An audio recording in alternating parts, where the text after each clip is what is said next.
atau tidak ada kekuatan Allah Subhanahu wa taala yang memiliki dia.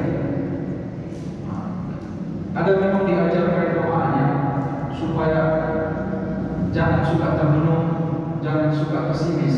Ada doa yang diajarkan. Allahumma inni a'udzubika minal hammi wal hazan wa a'udzubika minal 'ajzi wal kasal wa a'udzubika minal jubni wal bukhl wa min ghalabati ad-daini wa qahri ar-rijal. Itu doa-doa agar hilang pesimisme, agar hilang putus asa, agar hilang rasa malas dalam hidup. Sebelum doa itu diungkapkan, sebenarnya dengan mengakui dan meyakini Allah membacking kita dan Allah itu Maha Kuasa, sifat pesimisme harus hilang. Harusnya sudah optimis saja membawa hidup ini ke depan. Nah, ini berkaitan dengan salah satu dari sebab di Isra wal Mi'raj dan Nabi itu juga memberikan motivasi kepada Rasul yang sedang mengalami musibah.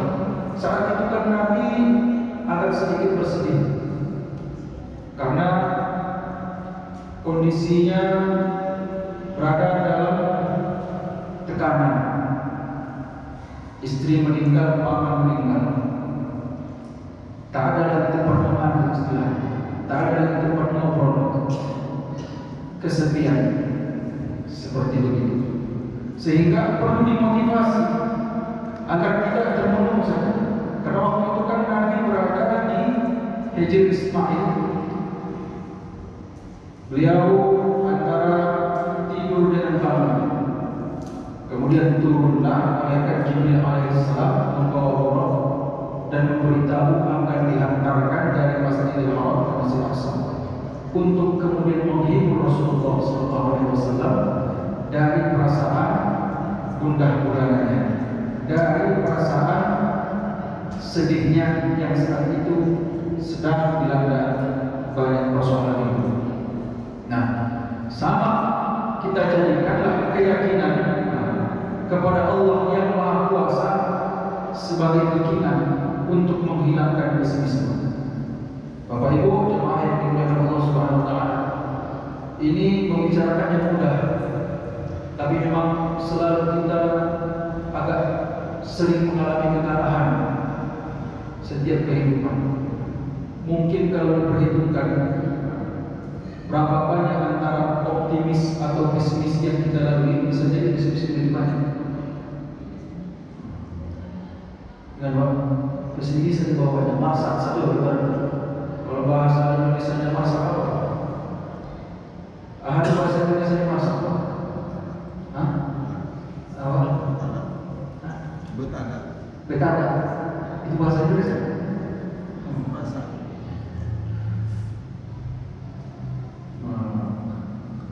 Bukan persoalan tak ada uang.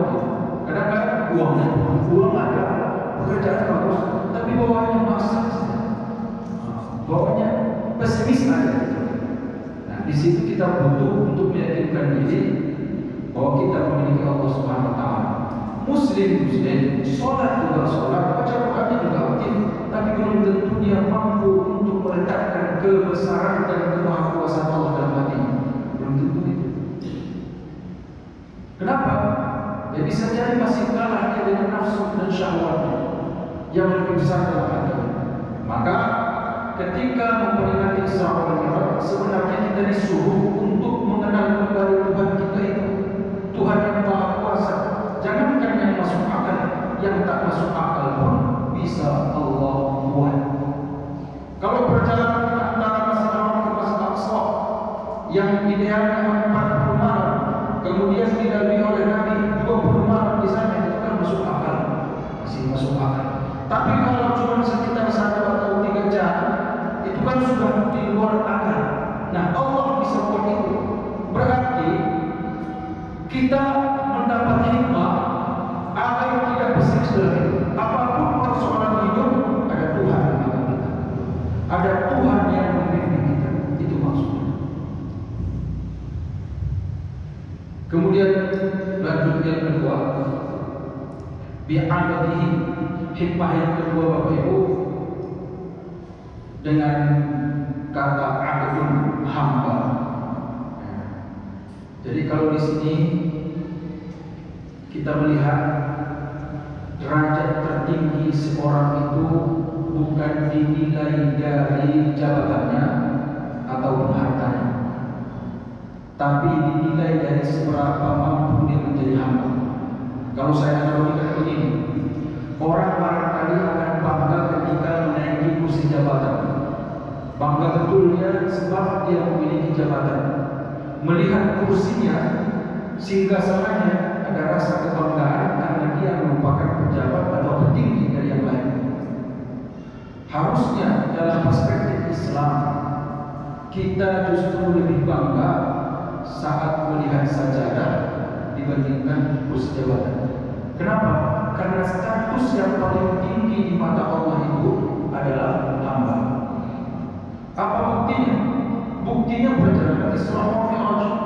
Ketika Nabi Muhammad Mi'raj, beliau ditanya oleh Allah, "Ya Muhammad, bima usyarif?"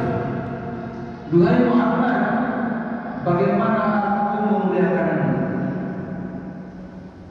Bagaimana aku memuliakanmu? Kata Allah kepada Nabi Muhammad, gimanalah maumu buat agar kamu mulia? Ditanyakan kepada Nabi apa yang Nabi inginkan agar Allah berikan. Bima usyarif, bagaimana aku buat kepada supaya kau mulia? Jawaban Nabi tidak ada kaitannya dengan dunia. Ini hebatnya. Barangkali kalau kita yang ditanya, apa mau yang kasih kepada Allah? Mungkin kita masih merangkai susun dari beberapa macam keinginan yang belum tercapai sebelumnya. Dulu aku pengen rumah bertingkat, tulis dulu. Dulu aku pengen. Makanya orang yang mau berangkat umroh, berangkat haji, tulis dulu doa, ya kan? Tulis sampai sana fulus uang, karena kepikiran dengan uang. Apakah salah? Sebenarnya tak salah. Tinggal pilihan saja. Mau apa yang kita pilih?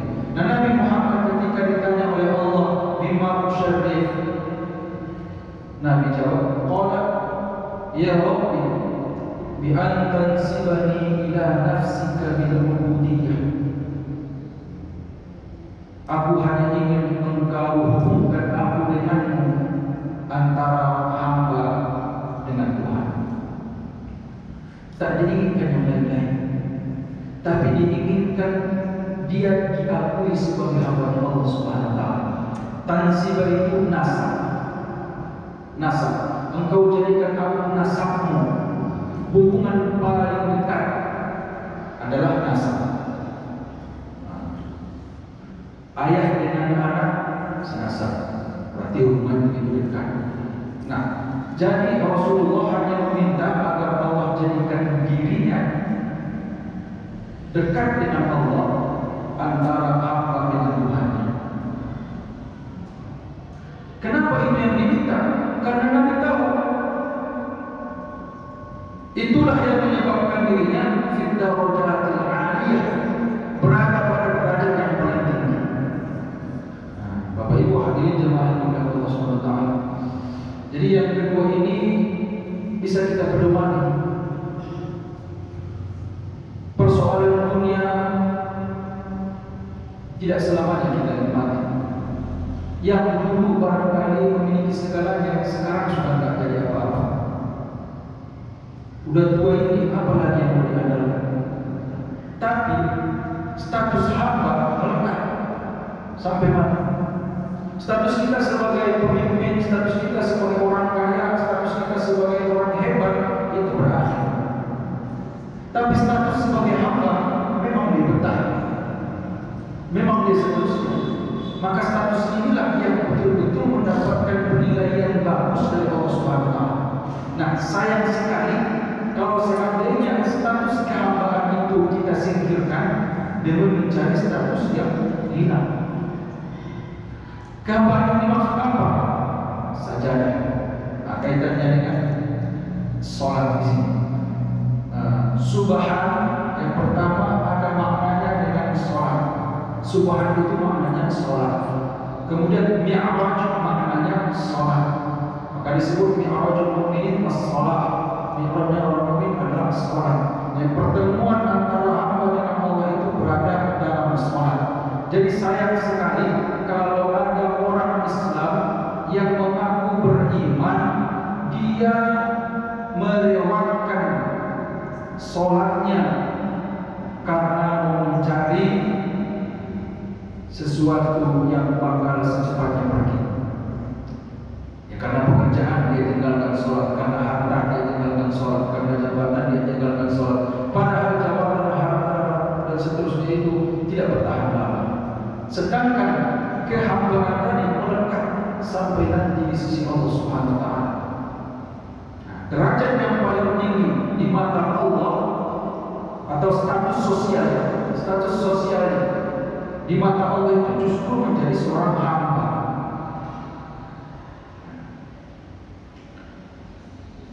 Dua hal ini mudah-mudahan bisa kita amalkan. Kita simpulkan saja. Setelah itu baru kita diskusi bila mana ada yang didiskusikan. Tapi kalau tidak ada, kita akan tutup sampai di sini saja. Jadi kita simpulkan Bapak Ibu, perjalanan Isra wal Mi'raj tentang story atau tentang perjalanan sering kita dengar, bisa kita baca. Tapi yang ingin saya